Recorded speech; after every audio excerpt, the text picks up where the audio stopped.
조국혁신당 지금 뭐 이제 태풍 넘어 뭐 토네이도급으로 오고 있다 이런 얘기도 있습니다. 그 어제 이제 펀드가 목표치 4배인 200억 완판에 성공했는데 54분밖에 안 걸렸다고 합니다. 또 윤석열 정부 심판론도 조국혁신당이 끌어올리고 있고요. 목표 의석수 최초 10석으로 제시를 했는데 아마 이제 총선 이후에 무소속이나 기본소득당, 사회민주당 등하고 교섭단체, 공동교섭단체를 만들 수 있다 이렇게 이야기를 했고요. 또 차기 국회에서 추진하겠다고 공언한 검찰 민간인 불법사찰 국정조사가 실현되면 전직 검찰총장 신분으로 윤석열 대통령 국회 소환하겠다 예고를 했습니다. 조국혁신당과 더불어민주연합은 검찰이 최소 2016년부터 사건 연루자의 휴대전화 등을 디지털 포렌식하면서 취득한 개인정보를 대검 서버 업무관리 시스템 DNet이라고 합니다. 여기에 저장해 불법적으로 활용해온 게 아니냐 의혹을 제기해 왔습니다. 그러면서 윤 대통령 등 전 현직 검찰총장을 공수처에 지금 고발해 놓은 상태입니다. 자, 조국 대표는 윤 총장 시절에 DNet이 가장 활발히 사용됐다. 이것이 확인되면 대상자들은 검사는 탄핵 사유가 된다 이렇게 주장을 했습니다. 자, 대검 서버 시스템 DNet에 포렌식하면서 혐의와 이제 직접 관련이 없는 내용을 넣었다는 게 문제거든요. 그렇죠. 직접 활용했는지는 이제 따져봐야 됐는데 서 변호사님 이거 왜 그런 걸까요? 이게요. 우리가 포렌식에 대해서 이제 변호사들이 재판할 때 원본이 아니다, 증거 능력이 없다고 부인하는 경우가 있어요. 그때 원본 대조를 위해서 이제 보관해 두는 건데 이게 규정이 있거든요. 2016년이면 이게 언제입니까? 문재인 대통령 때부터 아닙니까? 그렇죠. 조국 민정수석하고 법무부장 할 때 그때 제가 이거 없애라고 몇 번 방송했어요. 아, 그래요? 그렇습니다. 이거 우리 변호사들이 문제 많이 삼아요. DNet. 예. 근데 왜 이제 와서 갑자기 그럽니까? 나는 이해를 못 하겠어요. 새로운 게 아니라 본인이 법무부 장관 할 때 이거 2016년부터 이거 모르는 분이 어디 있냐고. 별건 수사할 수도 있다. 예. 물론 그래 한 적은 없어요, 검찰이. 예. 원본 대조를 왜 하는데. 근데 그때 왜 민정수석 법무부 장관 때는 안 하고 추미애 장관 때는 왜 안 하고 왜 지금 와서 저는 하는지 납득이 안 되고. 그리고 이게 조국 혁신당이 지금 이제 저는 범죄자라 봅니다. 왜? 이미 확정됐잖아. 정경심 그 위조 부분은. 예. 범죄자라 해야 돼요, 이제는. 범죄자가 이런 식으로 비법률적인 방법으로 권력으로 자기 사법 리스크를 돌파하는 이래서 이게 법치가 무너지고 민주주의가 무너지는 거예요. 예. 예, 강석철 부위원장. 아니 그 나쁜 짓 할 수 있으니까 없애라 그런 논리가 어디 있습니까? 나쁜 짓은 안 하면 되는 거지. 그리고요 그 DNet을 만드신 그 연구자가 했던 말이 있어요. 그 디지털 지문이라고 하죠. 그런 걸 통해서 원본 대조 충분히 가능하기 때문에 그런 것을 뭐 검찰이 안 가져가도 된다라는 것이고요. 그다음에 이제 이런 게 있습니다. 그러니까 그래서 나오는 게 이제 압수수색을 할 때도 실질 심사를 받아야 된다는 말이 나오는 거예요. 우리가 보통에 집 같은 경우는 압수수색을 하잖아요. 그러면 집은 물리적인 시간이 있기 때문에 나오잖아요. 근데 이 핸드폰 같은 경우는요 디지털 집인 거예요. 그런데 검찰이 가져가서 안 나오는 거예요. 그래서 여기에 있어서 별건 수사가 이루어질 수가 있고 또 이러한 리스트들을 가져간 것을 메일로도 발송을 해주는데요. 거기에 리스트도 일반인들이 보면 알 수가 없어요. 또 검찰이요 그 수사를 하고 조사를 한 다음에 포렌식을 참관을 하라고 하는 경우가 있거든요. 그때 참관을 하는 것을 매우 극도로 싫어하는 경향이 있습니다. 개인적인 의견이지만. 그래서 이런 것에 있어서는 좀 공수처가 이제 고발을 하게 되면은 투명하게 조사를 받아야 된다. 그리고 이 캐비넷에 넣어가지고 이것을 다시 꺼내서 보는 이런 의혹에 대해서 지금 대검이 철저하게 저는 그 어제도 반박문을 냈는데 그 반박문도 좀 앞뒤가 맞지 않아요. 언론 보도를 보면 너무 내용이 긴데 근데 저는 거기에서 가장 한 단어가 눈에 들어오더라고요. 최소한의 것만 전체적으로 보관을 한다. 그런 말이 어디 있습니까? 어떤 게 최소한이고 어떤 게 전체입니까? 그래서 저는 이런 것들을 공수처에서 확실하게 조사를 좀 해봐야 된다. 그런 말씀. 네, 문부 대변인.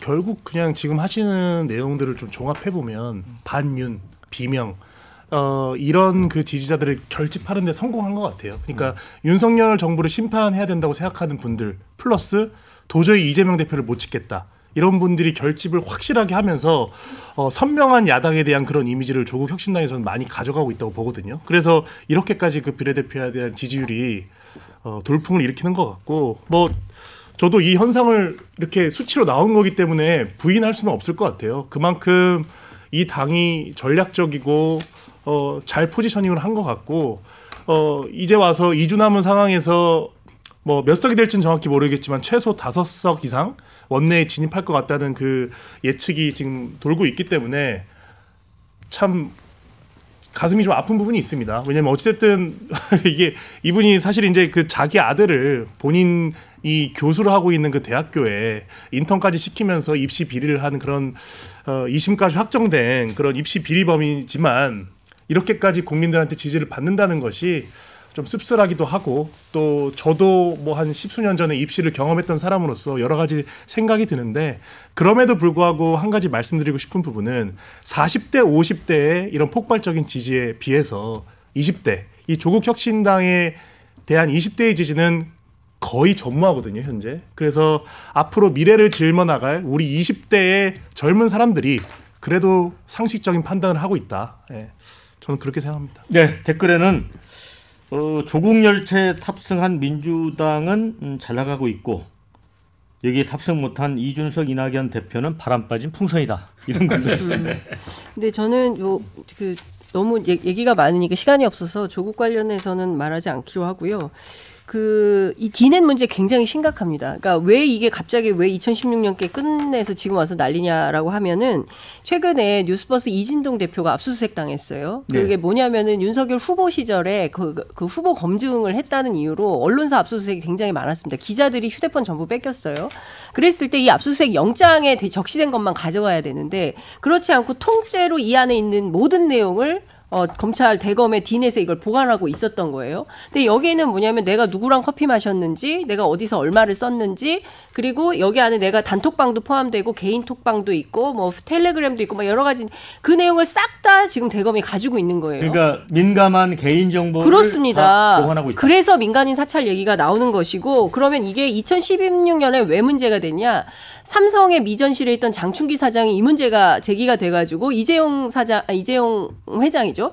이재용 회장이 당시 이제 무죄를 받는 그 결정적인 이유가 됐어요. 그러니까 대법원의 판례 그리고 이게 그 대검 안에 예규가 있기 때문에 불법이 아니다라고 검찰에서는 주장을 하지만 예규가 법률을 우선하진 않아요. 헌법이 제일 중요한 건데 헌법에는 이런 사생활 정보 침해할 수 없도록 규정을 하고 있습니다. 그렇기 때문에 이거는 불법적으로 대검이 개인 정보를 수집한 것이고 이 문제 제기를 이진동 뉴스버스 대표가 제기를 하기 시작했고 뿐만 아니라 허재현 기자도 자신의 노트북에서 똑같은 일이 있었고 이게 뿐만 아니라 SSD 카드인가 뭐 이 문제 그러니까 모든 전자기기에 대해서 대검이다 이런 식으로 하고 있다면 이 문제는요.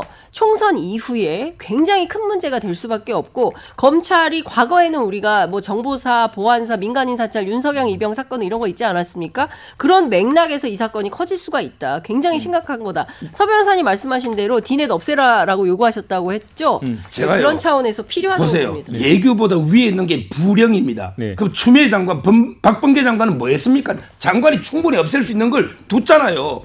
그때도. 근데 어쨌든 지금 조국 아니, 그때는 대표의 이 얘기는 그거잖아요. 드러나지가 않았어요. 윤석열 대통령 사실로. 윤석열 아니 이렇게 이진동 대표가 구체적으로 확인한 개인 정보가 이렇게 쓰이고 있다라는 걸 확인한 적이 근데 없잖아요. 재판할 때 제가 부인하면 다 원본 디넷에서 가져와가지고 계속 하기 때문에 이거 계속 문제된 거예요.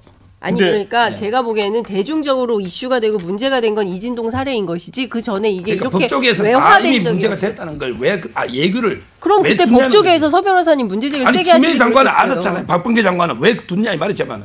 그런데 지금 조국 혁신당 대표의 얘기는 윤석열 대통령이 검찰총장 시절에 2020년에 그거에 대한 거에 외교를 만들었다 이렇게 돼 있는 것 같아요. 예규를 더 2020년에 새로 만들었다. 그 예규는 또 법무부에서 더 상위이기 때문에 없앨 수 있는 거예요. 그 예규란 건 법입니다. 법. 아니 그게 뭐 몰래 만들 수 있는 게 아니에요. 변호사님 예규가 법은 아니잖아요. 뭐 넓은 의미의 법이에요. 아 무슨 넓은 의미 예규를 어떻게 법이라고 말씀하십니까? 예규가. 예를 들어서 이거 법은 맞아요. 아니 강 부위원장의 네, 저는 봐서 본질이 뭐냐면 이진동 기자와 관련해서 부산저축은행 수사 이것만 가져가야 되는데 왜 필요 없는 나머지 것까지 가져가냐고요. 전 그게 문제라는 거예요. 불법적으로 정보 수집을 한 거죠. 이진동 기자는 그런 게 아니고 모든 피고인이 그러고 있다. 그러니까 그래서 저는 없앨 게 모든 아니라 피고인이 그렇다는 거예요? 옛날부터.